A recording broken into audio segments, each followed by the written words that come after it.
the more I learn and grow, the better the business will be, being able to bring that knowledge in. And so that's my biggest thing is really, I want to do a lot more community involvement than I'm even doing now. Cause I've seen what it's done for me on a personal level. Just over this last year, I started networking by myself in August of last year. I attended my first Links meeting in August. So I just hit my 1 year mark doing that. And I've seen what it did in a year. So I'm just excited to see what else I'm going to be able to do in the next year. Yo, this is the Streetwise podcast, where we help you level up your game, level up your leadership, and level up your life.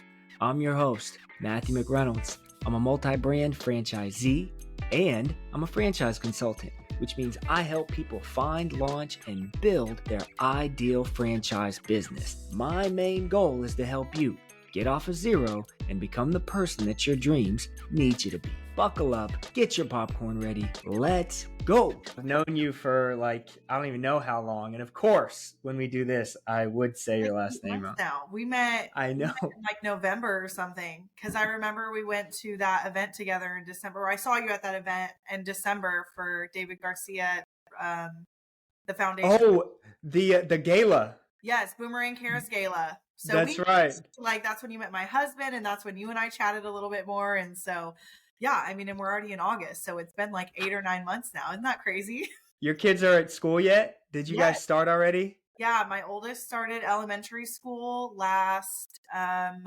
Wednesday. So he went. Okay. So today is his third day, and he's kind of getting the hang of it. Still a little nervous, but hey, I will say I feel like it's been a harder transition for me because we can't be as flexible in the morning because I have to be up an hour and a half earlier than I was used to because his drop off his school starts at 7:25. So that's early. It's a little rough. And I'm getting used to it. I have to do 2 different rounds of okay, get him ready, take him to school, come back and get my youngest one ready for daycare. And yeah, because your age gaps are similar to mine, right? How old are your kids? 5 and almost 3. So they're 2 years apart.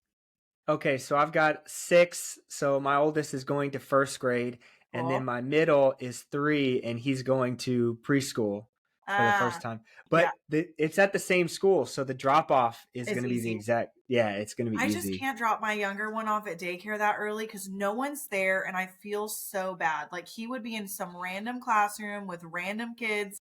I just can't do it. It just breaks my heart. So that's why I'm I'd rather drop him off at the 8:30 that we're used to. And sure. It's just a new routine. It's just getting used to the new thing. Yeah, that's what I'm learning. A part of being a business owner, a part of being a parent. There's a lot of synergy there. You just got to rock with it half the time. Whatever feels. For the flexibility, because I mean, some people don't get that privilege. And I feel so lucky to be able to say, okay, we can drop the oldest one off and then I'll come home and we'll get you ready and drop you off at your normal time. So I'm love that. And that's a great actual transition. So Streetwise Nation, we're talking to Danielle Bonilla here, Hallmark Home Care franchisee. Yep. Danielle, thank you for joining. Let's go. So before we started going off and I hit the record button, you said today was busy. Yeah. Tell me about it. Anything related to the life of a franchisee that maybe can pertain to the audience here that you want to talk about? 100%. Yeah. I mean, when you are a franchisee owner and you're in the thick of it, there is no off days. There is, you wake up and you got to jump right into it. And so that's what happened this morning. It was 6 a.m. and there was my phone already going off and I'm starting to do things, cooking breakfast for my oldest one for school and answering texts and phone calls. And today has just been a day of, I've got some new clients releasing from rehabs. I've got some who, caregivers, their situation has changed now that school is starting. And so we're just rock and rolling. We're just kind of getting into it. And Mondays tend to be that way. It's getting into the thick of the week. And just today is the day we do a meeting with everyone who is part of our team. And we just kind of go through our week, go through our, what clients are discharging, what do we need to do, what clients do we need to follow up with, and kind of get our heads on right for the whole week. Is usually what we do on Mondays. And today we had to cut that meeting short because we had to get to it. So that's helpful. Yeah, I resonate with that. And I want to talk about, and eventually at the balance between just the blessing and the beauty in having control as a small business owner and balancing that with the crazy that sometimes comes in. But first, I really like a Hallmark Home Care. Yeah. The Me audience too. may or may not be familiar with the concept. Tell me about it. What is it that you guys do? Like, how does it work? What is the widget that is Hallmark Home Care? Yeah, so Hallmark Home Care is coming into the home care industry and just really changing things up on people. So your typical traditional model, as we like to call it, is you've got W-2 employees. They're working for the company. You're hiring them. You're training them, and they're your employees. Hallmark's going to work a little different than that, and our biggest thing is that we are finding already qualified caregivers who have been in the industry for a minimum of 2 years, who don't need the training, who have the experience, and they're actually working directly for the family. So they're not our employee, they are contractors. And that allows us to pass on a savings to the client. We don't have to the cost is going to be a lot less than your traditional agency, as well as the caregiver is actually going to be paid significantly more for their services. So you're getting a high quality caregiver. They're happier because they're getting paid a higher wage. And then the family and the caregiver get direct contact with each other to set up care plans, to change schedules, whatever needs to be done. We don't dictate any of that. The client gets that control. And so they really enjoy that. They enjoy that direct connection with their caregiver. So it's coming into an industry and just kind of shaking things up a little bit. Yeah, it sounds like it because Yeah. I'm familiar with home care and senior care concepts where you have to hire the what's the proper term? Caregiver. The caregiver. You're Yeah. okay, so you're hiring the caregiver, and then you also have to. You're essentially it's a route based business as well because they have to go and depending on how long they're staying, what they're actually doing, is it medical, non-medical? So my question for you, it's so different. Where are your caregivers coming from? So we actually source a lot through, especially at the beginning, through Indeed. So it's posting ads and then we are screening them. So we are getting down to how much experience do they truly have. And we're doing a prolonged process of interviewing this caregiver, getting their experience, understanding what they're capable of doing and what they want to do. So that way, when we're matching them with a family, we are matching them to someone that makes sense, that they're comfortable with.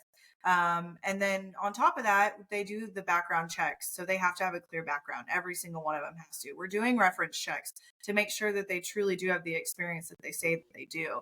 So we're speaking to families they've worked with before, as well as businesses that they've worked with before. So we're trying to get, an all around good view at this caregiver. That way, when we're telling the client about them, they get a full rounded, caregiver that they can truly know before stepping into their house. And so that's how we're going to find it. We're at the point now where we're getting tons of referrals. So a lot of the caregivers that we've already recruited for Nice. other families, they're sending us their friends and their family members, and so we don't have to use Indeed as often as we used to before, just because Sure. we're kind of just flowing in, which is great. We love to get a good referral because a caregiver that's working for a family who's been great for a family, more than likely they're going to know some great people out there too. It's truly a beautiful thing when you can build your business to the point where there's some momentum Yeah. there, especially when hiring. And I mean, you guys aren't necessarily hiring these guys. Mhm. So I wasn't sure if you were working with an agency that was bringing them in. So you're actually going into Indeed. So these individuals, are they set up as 1099 Yeah, so there's individuals? 1099 Okay. contractors working on behalf of the client. They're working for that client, not for us. So we are essentially considered we're recruiters, is what we are. We're considered recruiters and matchmakers. And Love so it. what we do is we're not just sending the next available caregiver in the system. We are truly finding out the needs of a family and personality type and experience and then going out and recruiting for that specific type of caregiver if we don't already have someone in the registry ready to go. So do you guys try to build up a pool of caregivers? Is there a certain number that you like to have at all time, or is it a percentage? Like, how do you curate that as you build your business? Yeah, I believe the franchise itself says you want to have like 70%. So meaning you want to have at least 70% of caregiver to client ratio. So that way you are only using about 30% of your pool. That way, if you've got call outs, if you've got unfortunate situations of no shows, schedule changes, personalities don't match, great caregiver, but hey, she talks a lot and we need someone who doesn't talk as much type of Sure. thing. Yeah. We have other options in the system. So, we're kind of building at such a rapid pace right now. We actually just recently hired a recruiter to start taking on some of that, who All is getting right. started in this next week. Yeah. So, because we're just recruiting, I mean, consistently each week, adding, new caregivers into the system at all times. We always want a good pool of caregivers to call on for fill in shifts, last minute shifts, call outs. And so as we're getting busier and we're utilizing so many of those, you've got to keep up with refilling that pool of people.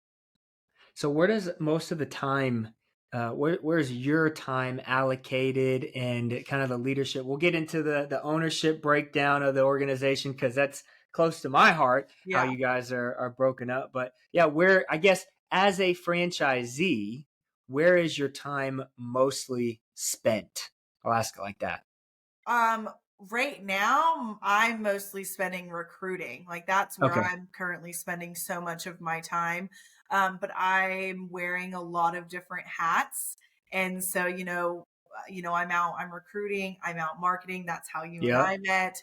I'm out doing events with other types of people such as home health hospice or just at independent living places. We're volunteering our time. We're doing health fairs.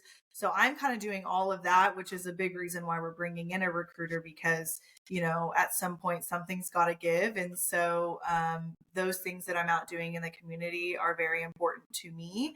And so it's kind of picking, okay, what needs to go. And so that is why we're going to bring in this recruiter to kind of help take some of that off my plate so I can continue spending my time out in the community. Love it. Okay. Perfect opportunity. What does the team look like right now? So you're bringing on a recruiter because you Yep. guys are growing very Yep. fast. You guys are doing really well from Yep. what I hear and from what I see. So yeah, what does the team look like right now? Yeah, so it started with just my dad and I. So we are family owned. Nice. Dad and I always wanted to go into business together. I've been bugging him since I was 18 years old to do something, and he finally gave in to me. Let's go. I know. So, and so my mom is also a part of that team. So she does more. She does all the back end pieces, so QuickBooks, that type of thing. And so at first, when it was just my dad and I was recruiter and he was out marketing. And then in November of last year, we brought on a business development manager, Chrissy. So now she's kind of taken over that role and she is out doing all of the visits with families, communities, really staying engaged out there. I am still doing, like I said, the recruiting and also just a few other things. And then my dad at this point just kind of does what we need him to do. Yep. Christy and I just Yep. boss him around, basically, is what has happened. Good. But he fills in really anything that we need. He takes over a lot of the long-term care clients, like really looking at their policies, making sure we're getting things submitted on time. And he takes care of a lot of that, like financial piece of it at this point. And steps in. He helps me with recruiting. He was recruiting with me last week. We were so busy. I'm like, all right, Dad, need your help here. And so he does. He gets on those calls. He's meeting with the client tomorrow, meeting them in their home because Christy's tied up. So we've got a really great dynamic going where we all just kind of pick up the pieces where we need to and help each other out. And then we've got this recruiter who's going to be starting. She's going to get started this week, and so she'll be very fresh and getting into it. So at this point, it's the five of us, with my mom included, doing all of the back end, QuickBooks things. Okay, that's awesome. And so how long have you guys been franchise owners in the system? So January 31st of last year, we signed for the franchise. We did our training in March. So really it was like April when we officially were kind of out going around and meeting with people. So about a little over a year and a half now. Okay. What would you tell someone who is interested in owning a franchise, but is maybe scared of the home care, the senior care space, or maybe they don't think that, well, maybe I'm not passionate about that space, so maybe I shouldn't, maybe I don't want to think about it. What would you say as somebody that has come in, has now operated a business for almost 2 years? Yeah. I did not have any industry in the healthcare. I did same with my dad. Him and I were both retail driven. I was a Okay. project manager for 10 years, and I also worked for a clothing store on and off, helping them run things. And that was actually one of the first businesses that we were looking at investing in, and then ultimately Sure. in it. Um, I say, yeah, we didn't. This was presented to us, and at first we're like senior care, like okay. I think really just getting to know the root of the brand, because that is what drove it for us. It was the model, it was the people that we met. All of that played the big part in us jumping into this. Absolutely, it was scary. I mean, we didn't know tons of the terminology. We were just learning. But if you find a franchise that is really built well and has a great support team, you can make it work. But you got to be all in. You can't be 1 foot in, 1 foot out. You've got to put it all in. And I mean, you understand that too as a franchise owner, like, whether you know the industry or not, it takes work at, starting out. And so I say, find what you're passionate about and find something that really speaks to you. Because once we started to learn about this brand, it just spoke to us. It really hit us. And we wanted to do something. My dad knew that eventually he wants to pass this on to me completely. And so it was important that it was something I also really cared about. And so when we were learning about this and what we were going to be able to do, it really spoke to us, and we were like, okay, this is it. We're going to go in, and we love the people, love the concept. So why not? Let's do this. Oh, I love that. And so, yes, so you don't necessarily have to have experience in the brand or in the concept itself. And you don't have to have like this previous passion that you're bringing in. But what I heard you say is it's really important that you, are able to find passion Mm. within the business in some form or fashion. And for you guys, I mean, I'll probably turn around as a question, but it sounds like you love caring for people and you love providing that level of assistance and value. I mean, was there anything you'd Yeah. add to that? Absolutely. One thing that really drove us to this too, that hit home for us, we took care of my grandmother for years.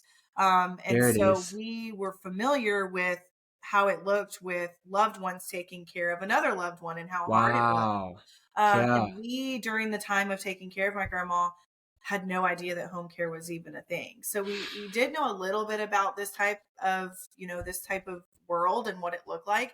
But yeah, I mean, you don't have to know anything about it, about any industry that you go into. And I think sometimes when we're looking at franchises, we're thinking very broad because we're used to seeing very certain brands, not really digging deep. And as a franchise consultant, you know that there are so many amazing brands out there that you would Sure. not even know about. Some things you probably don't even know as a franchise, and things that are very successful. Just because it's not some huge business, that everyone knows about, doesn't mean it's not successful. And to me, if you care enough about it and you put work in, you can make something successful. Facts. And wow, I didn't know that about your story. I relate in watching my mom take care of my grandma and my great aunt, and then my aunt, her sister. And over time, watching all three of them, I mean, eventually they all passed away, and just the burden that it was on my mom during that time, because she was really the only one that had the capacity and was willing to put forth the effort to take care of them. It was so hard. And she just did it. Yeah. And I don't think we really understood at the time the whole senior care, home care concept. And I think a lot of people don't. And so Mm-mm. it's really cool that you guys were able to find something to kind of fill that gap. And you also said something that was really important that I want to hit on.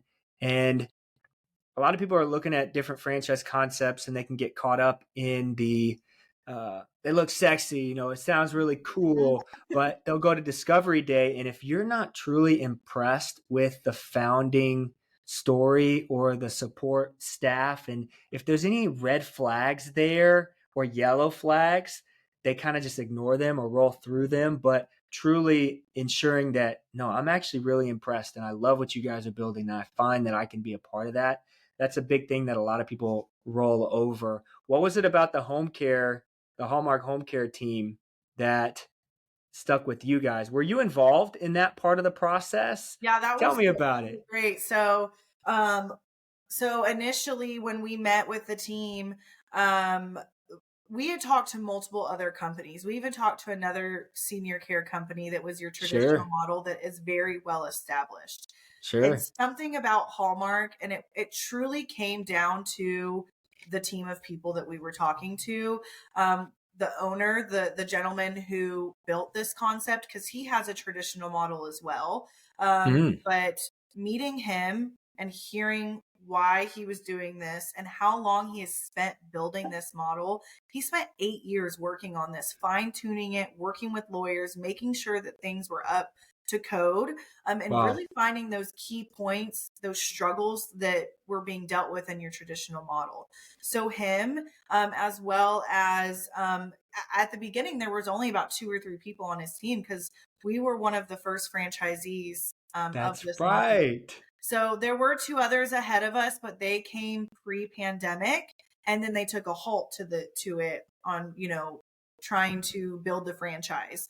And so they were just kind of starting out. And so something about them, just the way that they interacted with us, the stories they could tell, the reasoning behind the model, they were just very personable. It didn't feel like a business meeting. It truly felt like we were in a room of family, like just people you could really connect with on a deeper level than just, hey, here's this franchise that I want you to invest in. Do you want to invest in my franchise? Like you could just tell. And even to this day, they still continue to keep up with us.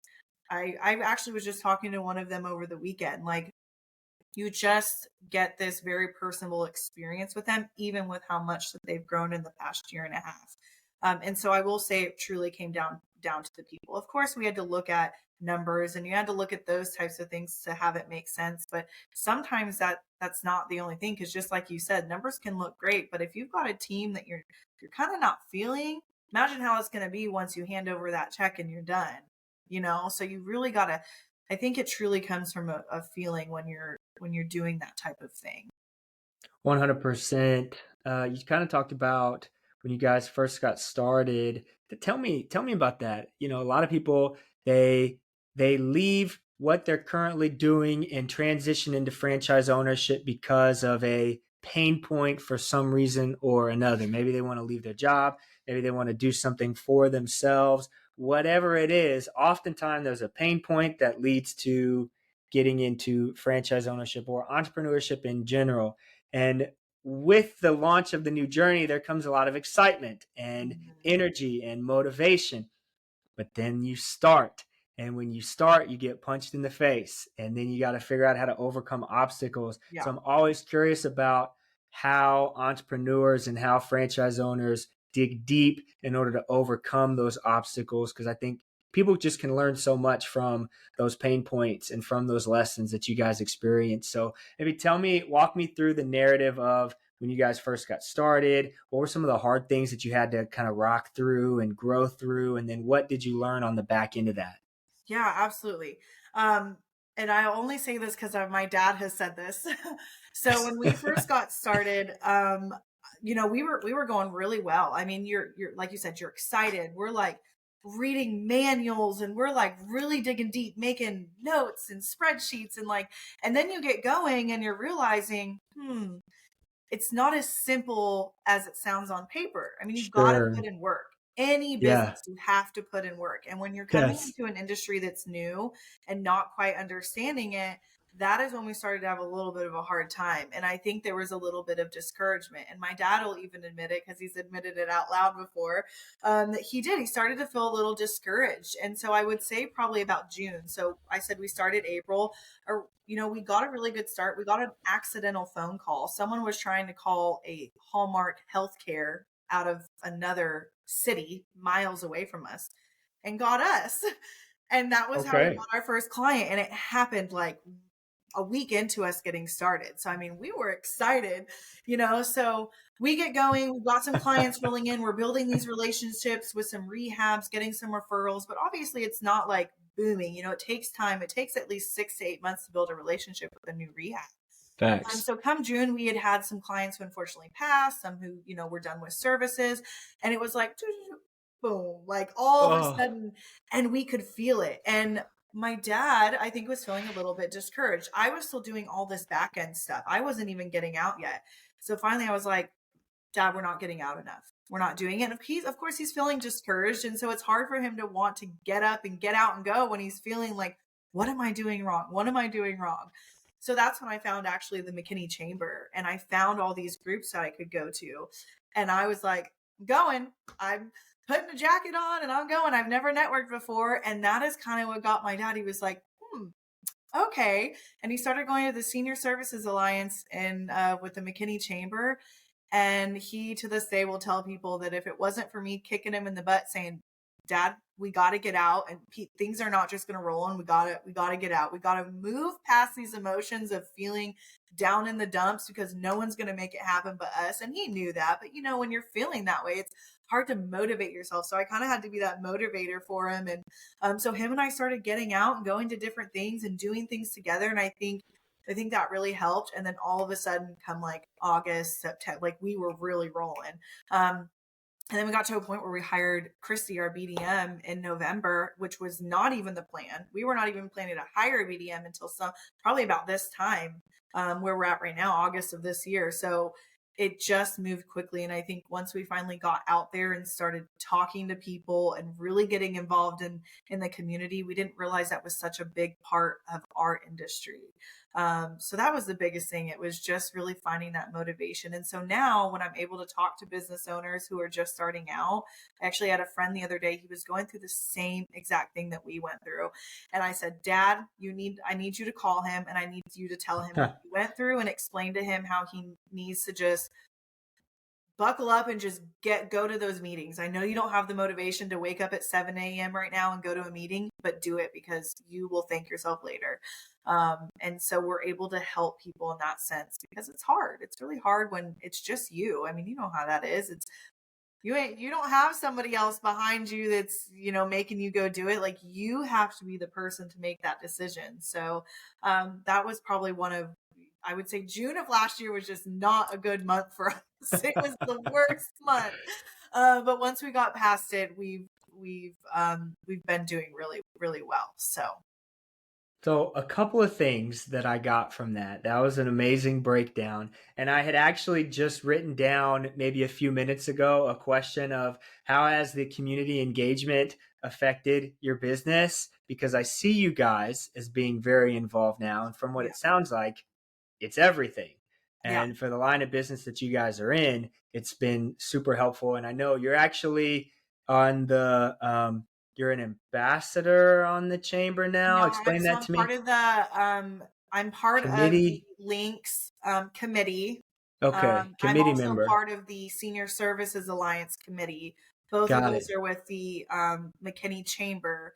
But I also have Christy, who is part of the NTAGs, which is a completely separate group.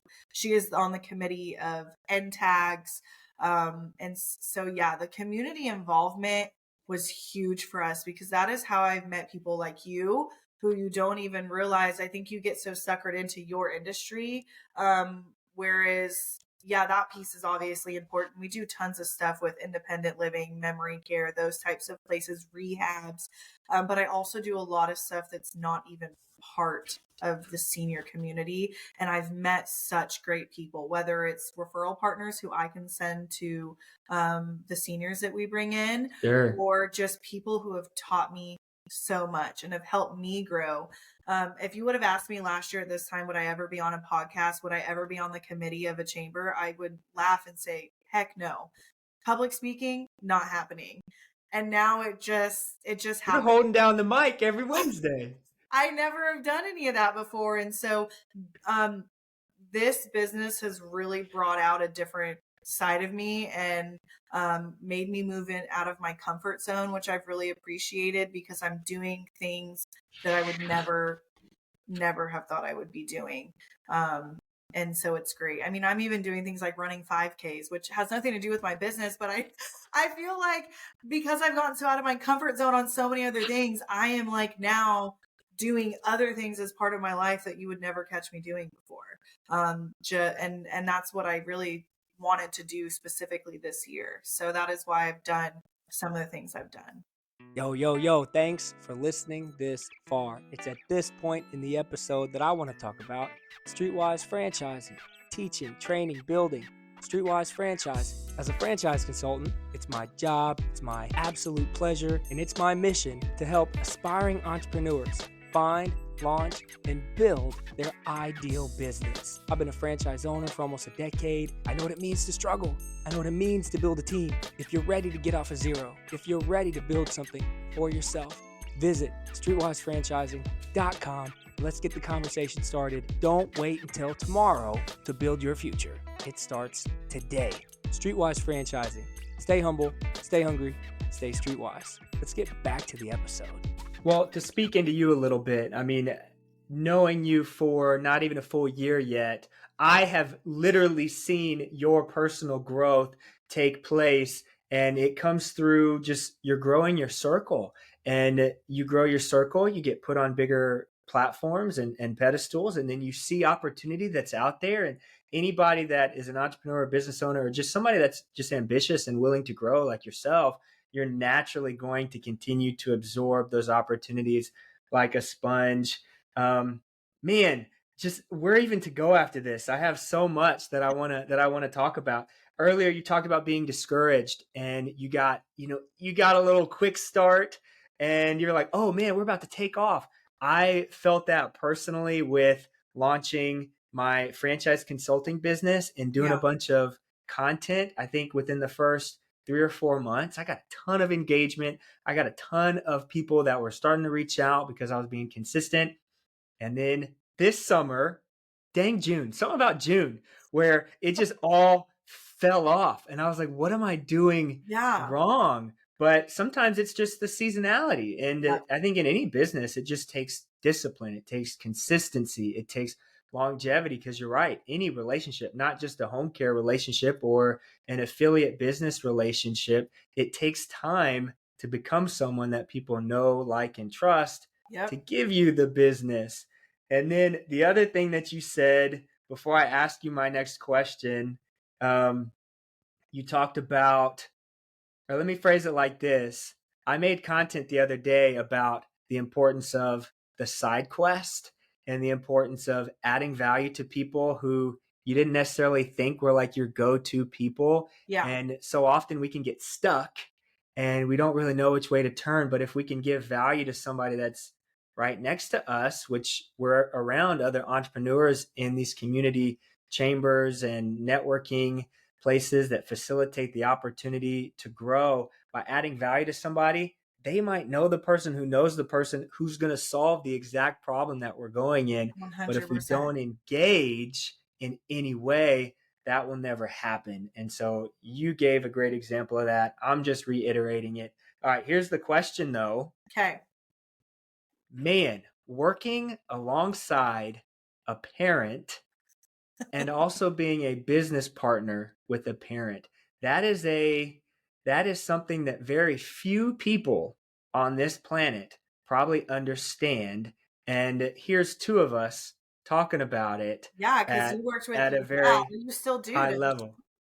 Yeah, so my dad retired from Apple, bought Mosquito Joe, did not get involved in immediately, really for the first couple years. But immediately made me a 50-50 partner and put me in charge, and I had to launch it. So you told the story briefly about how you motivated your dad through the early times and got him, you kicked him in the butt and made him go do something that was out of his comfort zone, but in the long run helped you guys grow. Totally. What's the relationship been like? Like, how have you had to navigate that partnership, working with a parent, but also you guys are equals in the sense of you're building this business together. Yeah. What has gone well? What has been difficult? What are you currently still working through?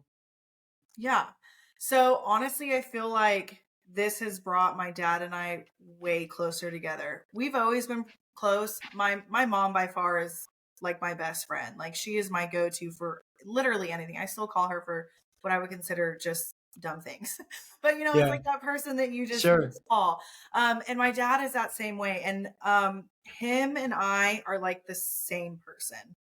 So it actually has worked a lot better than you would expect it to work. I think because him and I think the same, we operate the same. And the thing is about us, this was probably the part that was hard. Some of our same things that we struggle at, we don't like big groups of people. We're great one-on-one, but the big groups we really struggled with. We didn't want to be out networking and giving our 30 seconds. And so that has been the struggle. The same things that we kind of have a hard time with, it's both of us. Most of the time my dad and I get along so well. There are moments where him and I disagree on the way things that should be done. And sometimes I'll tell him, I quit. I put in my notice today. I'm tired of this. I can't do this anymore. Deal with it, as a joke. I will say it's great having him because he's someone I can truly lean on and know that he's there, and know that if I'm having a hard moment, there are times that I've had really hard moments where I'm feeling very overwhelmed. I'm getting bombarded with stuff because I do so much client and caregiver interaction. Sometimes it can mentally be overloading. And he is really great about saying, what do you need from me? I'll call this person. I'll get on this. I can do that. And he will just take it, or he'll let me call and just vent. Like if I'm like, I don't know what to do, I can just talk through it with him. And he is such a great person at like keeping me kind of at bay when I'm having a hard moment, or just brainstorming stuff. Half the time he sits on the phone while I sit here ranting, and I figure it out on my own, but he's just there to listen to me rant Sometimes that's about all the it takes. situation. Yeah. So honestly, I don't feel like we've had anything too hard. Like for the most part, it might just be little things that we disagree on how it should be done, but ultimately we're getting the same outcome. It's been one or two weird things that are so irrelevant anyways. It could be the way we want to set up an Excel document, and I want it one way, but Sure. he wants it the other. So I am thankful to be able to do this with my dad, someone who I can trust, someone who I know has my back, who will always step in when I need him to step in. And it's just been really great being able to talk with him daily, work with him daily, and really build our, daughter and my dad connection that was already so great, but I didn't realize could grow to something even better. And so I really enjoyed that aspect, to be honest. It's probably my It favorite part, getting to see him and talk to him all the time. Sometimes my mom is even like, you've talked to dad 5 times today. I haven't heard from you in 2 days. She'll be like, well, dad updated me on this. You didn't call me about it. It's so funny. And I'm like, sorry, I just was already on the phone with him. Sure. It truly is. It truly is a beautiful thing to be able to Yeah. build a business. And I am forever grateful for the opportunity that I have through my dad and Yeah. through franchising. It's been really cool. Do you find that when it comes to your personal growth, are you guys growing at the same pace? Do you feel like you're learning more faster than he is, or vice versa, based on your roles or just what you guys have done in the last 2 years? Do you feel like it's been pretty balanced? What would you say there? I feel like we're growing in different ways because Okay. I doing like this. Like my dad has done a few podcasts, but it's not really his thing. Sure. So I feel like I'm growing more in the sense when it comes to like personal and community, as far as like being comfortable talking in public, running meetings, doing presentations, kind of like off the wall things, like not even really necessarily preparing for it anymore.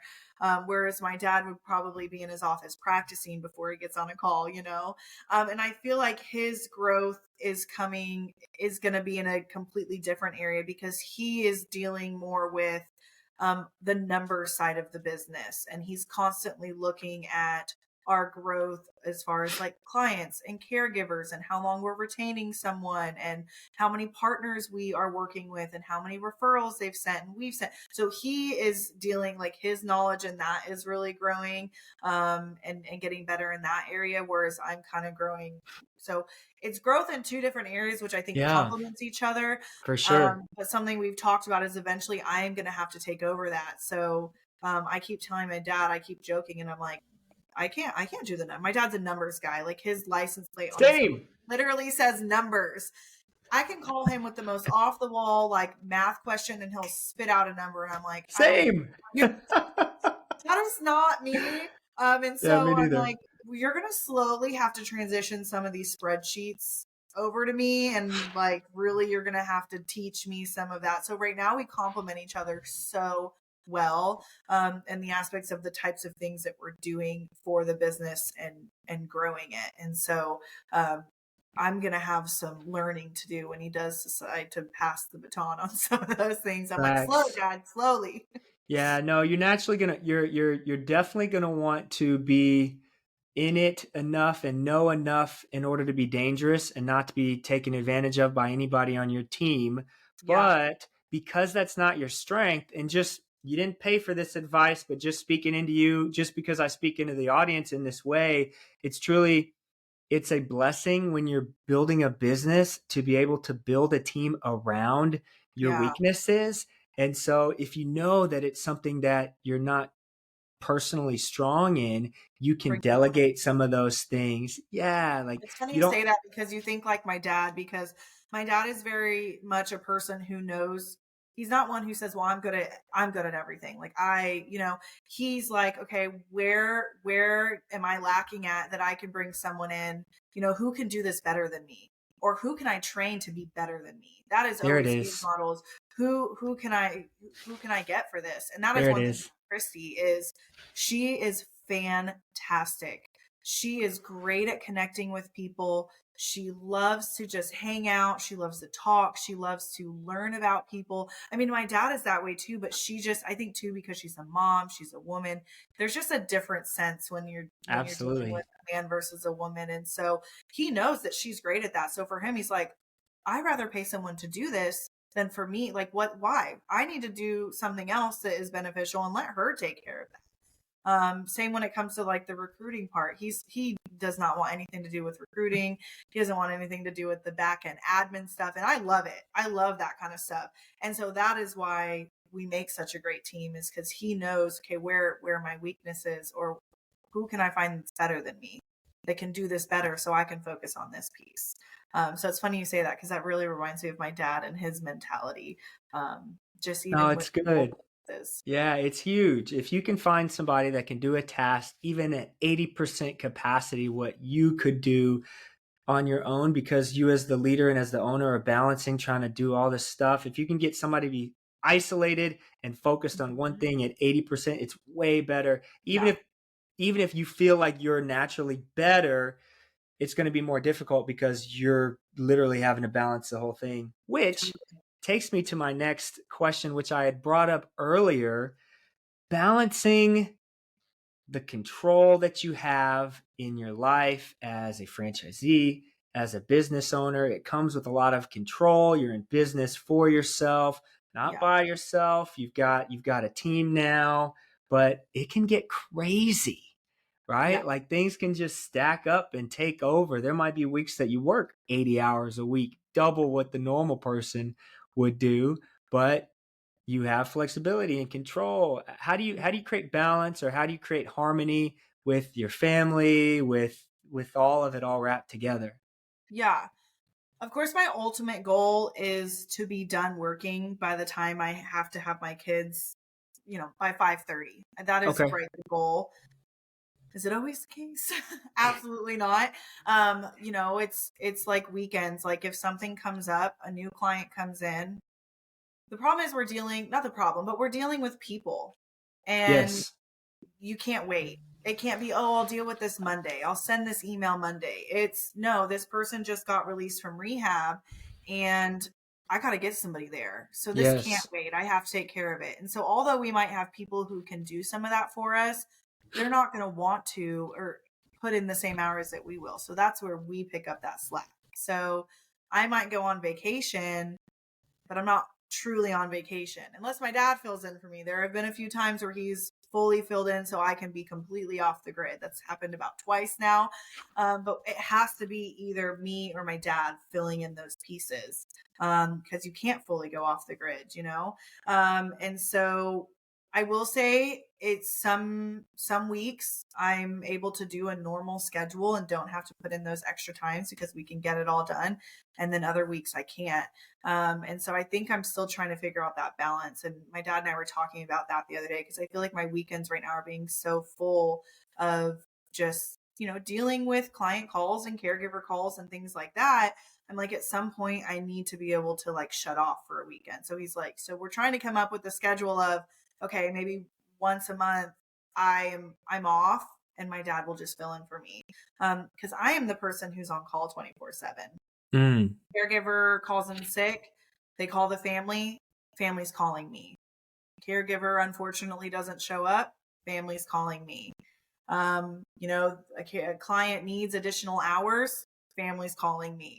So I am the person that my phone is on 24/7. It's with me 24/7. And that's just that's what we want to do for our clients anyways. Because we are family owned and we are small, number one, we don't want them getting a answering service. We want them getting a human, especially with the types of situations that we're dealing with. It's very stressful. I had a client call me the other night in a panic at 7 o'clock at night. And he's like, my wife just fell. Can you get somebody here to help me get her up and stay with us for the night? So, we step in and we take care of it and we try and get somebody there. So I feel like we're still trying to figure out that balancing act. I think bringing in a recruiter will really help me because that takes up a lot of my time. And it will allow me to have somebody else that off my plate until the moments that I really need to, where the recruiter's off or it's after hours. We're not going to ask somebody to put in the same type of work that we're doing. They have a set schedule, they'll work that schedule, and then we just fill in those gaps. So the recruiter is somebody that is going to help you with that. And then the next hire potentially, would that be somebody that is the family facing, the customer facing person that can interface with them and kind of delegate out? How far away do you think you are from getting that? If you could just estimate, I mean, I'm sure you've thought about it. I would say probably a year to start taking over what I'm doing. And then So I year will start three. transitioning in a little bit more to what my dad is doing. Got it. I mean, we brought in a BDM a little bit sooner than we expected. Sure. There's also conversation of potentially maybe bringing in another person who does some marketing. So that is also a next step. Now that we have a recruiter, we would eventually want another marketer. Absolutely. But I will still continue to be that point of contact for families, doing the scheduling, talking with families, finding, placing a caregiver with the family, like doing that matchmaking. The recruiter's sole purpose is to continue interviewing and finding quality candidates to put in the registry. And that is all she will be doing and nothing else. Reference checks, background checks. She is fully 100%, just like you said earlier, that is her one and only job. Beautiful. So although I may be great at it, I'm wearing 6 different hats. She's going to be wearing one. And so the amount of things that she'll be able to get done versus me, because I'm having to constantly switch gears throughout the day to wherever I'm needed, she can at least focus on that one task. And so, yeah, I would say it would be nice to, in about a year, will probably be, because the original plan, I think my dad had talked about is probably by year 5, him pretty much kind of be out, maybe a little bit in, but me really running it and him enjoying his time, Yeah, no doubt. getting to that point where he gets to enjoy his time and I'm kind of, taking it on. And so what's nice is we're building a really great group of us. We're keeping it small, and we are truly like a family. And I think Christy and I talk we talk daily, not even just about work, just general things. We hang out, and that is what is important, is keeping that type. We don't want to just bring people in to bring them in. They need to be the right fit. They need to mesh with us. It needs to feel compatible. And so we are very particular about the people that we're going to bring in, because we did start out family owned, and it still feels family owned because of the type of people we're bringing in and the effort that they're putting forward to build this business with us. Yeah, the longer you hold on to that, the more powerful that family-owned culture will be. Yeah. I mean, we're in year 9 of Mosquito Joe, and yes, we've added another brand and we have spread the team out a bit, but I was in the truck doing treatments for the first 5 or 6 years, before it wasn't until year 7 or 8 when I fully phased out of that role. And the longer you can hold on to it, the longer you can build that high standard that when somebody does come in, it's like, no, I know exactly what I want, what our customers need for this. And you can truly set the bar high. Yeah, I want to respect your time because golly, this was a fast 50 minutes. it was. Uh, It was. how would you define your next level up? Like for you, is it hiring these people? Did we already say it? Like for you and your growth, having been a business owner now for 2 years in this space, just about, what would be the next level up for you on your journey for the legacy that you're trying to build? I feel like I've got two things in mind. All right. One of them is going to be hiring, that one or two more people to really round us out. Yeah. That is a big thing for us. But I'd say for me on a personal level, I really want to be more involved in the community, in the chamber, and in those things. And I think letting go of some of the things I'm doing now will allow me to do that. I want to meet more people. I want to learn. I want to be involved. I want to help. And I feel like being out and doing that type of thing is helping me grow as a person. It's making me more confident, and it's helping me to understand the need of our community and what it is that we're truly looking for and things we want to step in and help with in the community. So like next year, I'm really hoping to apply for Leadership McKinney, and add that next step of just learning and growing. Because the more I learn and grow, the better the business will be, being able to bring that knowledge in. And so that's my biggest thing is really, I want to do a lot more community involvement than I'm even doing now. Cause I've seen what it's done for me on a personal level. Just over this last year, I started networking by myself in August of last year. I attended my first Links meeting in August. So I just hit my 1 year mark doing that. And Let's I've seen go. what it did in a year. So I'm just excited to see what else I'm going to be able to do in the next year. That's awesome. Yeah, as somebody that's been in the networking circuit for 8, 9 years Yeah. now, and again, I met you less than a year ago, but just from somebody that's just outside of your bubble, I have literally seen the growth that you've experienced just being on the outside. So keep doing what you're doing. You're doing a great job. I love this concept. And I mean, to wrap us up, is there anything else that you would add? Maybe give somebody some advice on getting off of zero, on taking the step forward. How would you encourage somebody to do the thing that they're afraid of and making the change that they need to change? I think when it comes to business, if you are in a point where you are unsure, you're not happy where you're at, you want to do something and you're not sure what, honestly, I recommend a franchise consultant. I mean, that is really what pulled us out. Our conversation with a franchise consultant was more of a, let's just kind of get him off. He had been reaching out to us for years and we didn't know what we wanted. And that was the best phone call we could have ever made, because look at where we're at. So I think if you're even unsure, you don't have to decide something right away. I mean, it took us a little bit to finally nail things down, but I think start exploring, because you never know what's out there and you never know where you're going to end up. So if you're unhappy, the only thing that's going to change that or get you off of zero is to start making a change or exploring other options. And a franchise consultant who knows a bunch of franchises can give you the insight and help hold your hand through the process and really learn you and send you a few franchise options that they think would work for you based on what you're looking for and your personality and what you're willing to put forth could change the game completely, because it did for us. And we are doing as well as we're doing today simply because a franchise consultant believed in us and sent us the right franchise who thought it matched just who we are as people and what we could do. And so I'm thankful for that. So honestly, I'd say give Matthew a call and just explore. It doesn't hurt. Your services are free. So why not? Absolutely. Like, just look into it. You never know. Start planning, because it could take you a minute to figure out financing and things like that. And so just do it. Just make the phone call. Oh, well, I appreciate that. And no, it's true. It's It is. true. It's so true.